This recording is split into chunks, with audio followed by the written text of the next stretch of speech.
What's in your bug out van? Oh yeah, I finally got the brakes fixed on this old 02 that I bought off of Craigslist.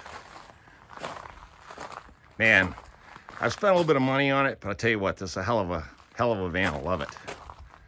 Super clean, 3500 series 02 with 233,000 miles.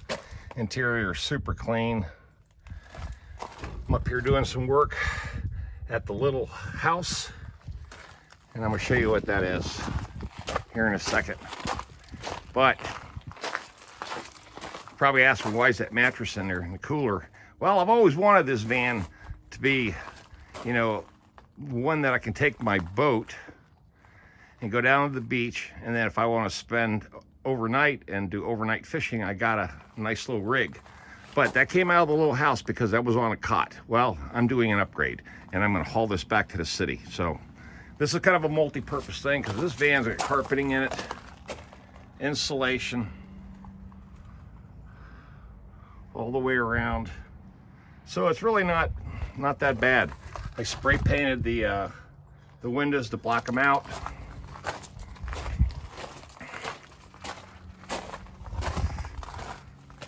Nice. That's right. This is when you need to go, when you need to hit the road. You got to have some place to sleep for free. Okay.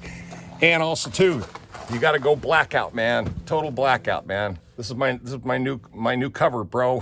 What's up? What's up, everybody? How's everybody hanging? Okay.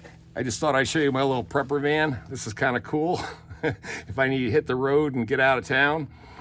You know, some people commented about prepper life, you know, that, oh, you know, waiting for EMT and all these different things. I don't really think any of that's going to happen. What it really boils down to is economics. That's where I believe it's really going to get to the nitty gritty. It's all about money, property, you know, expansion, you know, the city growing. They're trying to take land from everybody. So, you know, and development and all that shit. So I think that's really where the fear lies. So you got to get these off-grid locations to try to stay away from that expansion. But let's go see what we were doing inside the little house. Oh, but this is, it was actually cold this morning, but I went ahead and broke out my windbreaker. But anyway, let's go check out the little house. All right, hope everybody's having a good day. All right, porch is set up, real nice little entertainment area. Yeah. And another little entertainment area over there, the grill area. Your secondary B escape vehicle, which has to be a four-wheel drive, mid-size, very light but powerful, with a V6 in it, manual transmission with no computers. So if you ever do have an EMT, nuclear, you know, blast, you got something that'll probably start, maybe, who knows. But let's check out the little house. I don't have no lights turned on in here, but I've been organizing, and guess what I found? Dun, dun, dun, dun, dun, dun, dun. Oh, look at that. It's a bed. I went to an estate sale. This is built in the late 1940s. It's solid mahogany. And I only paid $60 for it. And this is a full. So now I've been shopping around for real comfortable box spring and, you know, mattress, or, you know, the combo deal. And the cheapest I've been able to get a really good mattress is like $300, and with the box spring, total basically $500. But I didn't think this was going to fit in here. But I did some moving some furniture around, kind of organized some stuff.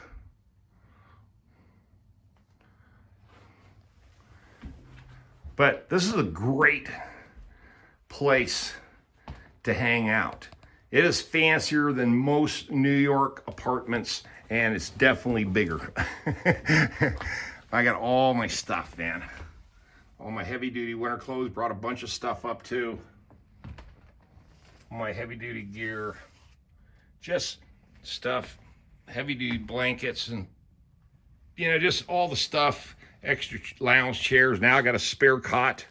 So if somebody has to sleep, there's at least a cot there. They can put it in their tent. And I do have a really pretty good backpack too. It's all Sub-Zero stuff, good tent. You know, this is when it gets extreme. You know, you got to grab a couple of things and you just grab what you know you can survive with. And this little corner here is my, just grab my little heater, my extra blanket, gloves, you know, waterproof boots, grab my overalls and coats, some extra socks and stuff, and other, you know, clothes and just basic stuff. There's full of canned goods. All my MREs are down there in the corner. Plus, I've got a bunch more of that 20-year shelf life stuff. My really great makeshift kitchen. Now, this kitchen here is actually bigger than the ones in Japan. And probably, definitely the ones in New York. But I got my little bar I built.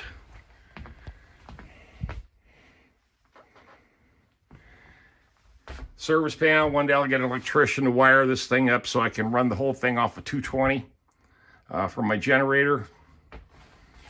Microwave, refrigerator, my summer fan. Just a really cool setup for 392 square feet. Two people can hang out here pretty damn comfortably. And I'm not going to rough it, man. If I'm going to have a secondary location, it's going to be comfortable. And yes, there's no plumbing in here. I have to supply a generator for power. But if things really do go bad and the shit hits the fan in any kind of fashion, at least if my primary location is compromised, I at least have the option of secondary location. But I thought that was pretty cool with this bed frame. I'm getting old. I can't sleep on that damn cot no more with that mattress, that little skinny mattress. It was okay up to a point, but after off and on sleeping up here 4 years on the weekend, it got old. It's getting real old. So now I got a beautiful frame. Like I said, $60, solid mahogany. Came right out of, I think, like 1949, 1950, right in there, about that age. I think that's how old it is. And now I got to go shopping for a box spring and a mattress. So far, $500 is as cheap as I could find it. So yeah, pretty cool little apartment. And that's the key, is you got to have a secondary location. If you're going to, and supplies, and just all kinds of other things that you need, because really, in reality, what happens is your primary location gets compromised. You got to be able to have someplace else to go that you know damn well everything's taken care of. It's enough stuff there that you can at least get by and figure it out, you know, that kind of thing. So this is what I did with this place. And that's why I bought this old shed at auction and just converted it into another apartment. You know, and then just enough storage space in that building there for all the, you know, other essentials, and all my gasolines and diesel fuels and all that stays in that trailer because it's vented. I don't put no fuel or anything in that shipping container. That's strictly a no-go. And then I built that other storage facility over there, that shed, you know, and it's got a bunch more space, and I keep a lot of other gear in there, a lot of tools, things of that nature. So yeah, the bug out location B. You got to have something. And if it gets real hairy, you jump in the van, or you jump in the four-wheel drive, and you get the hell out wherever you need to get the hell out. Okay. Got to roll, baby. You know, here, and this is constantly true, is in North Carolina, it's happened a lot. Just think about it this way. We've had major storms, because you know I've always preached that Mother Nature is probably going to be the biggest problem we ever face. If we ever face anything, you know, things from global warming, whatever, global heating, global cooling, it don't matter. I think Mother Nature, if a tornado came through, a flood, which we've had floods, we've had hurricanes, you know, that's left people, you know, basically, you know, left out in the cold. I mean, their house is flooded. They lost all their possessions. You know, they're counting on FEMA to take care of them, you know, doing stuff like that. And basically at the mercy of other people, especially government agencies. Are you kidding me? I wouldn't put myself in the hands of a government agency just because I know damn well they're just slow to response, and then it's always a budget thing, and then management of the whole situation is not always great. So all you have to do is look around the United States and the world and look at all the problems and the tens of thousands of people are affected by Mother Nature. So I think really having only one place to live, and if that's especially near the beach or just anything like that, or just, in Central America, central part of the United States, Tornado Alley, everybody's got tornado bunkers, so out here, we get our storms and stuff like that, but they're never super duper severe, but you never know. That's the whole point. I would hate to think that if something did tragic happen in Raleigh, let's say a major power grid failure, okay? Let's say that's a real possibility. I wouldn't say that half the people in the city would make it past 2 weeks with absolutely zero power, because you know what's going to happen? The stores are not going to have any food, refrigeration. There's no refrigeration. There's nothing. At least I can go out here hunting deer. I can do whatever I need to do. I got 600 gallons of fresh rainwater. I got this place here. Yeah, I'd have to provide gasoline and diesel. But, the bottom line is I could hang here. I could hang. In the city, I couldn't hang that long because you remember, everything's run off electricity or gas. And they're going to shut all that down. At least out here, I can build fire. I can do whatever. I can't build no fire in Raleigh.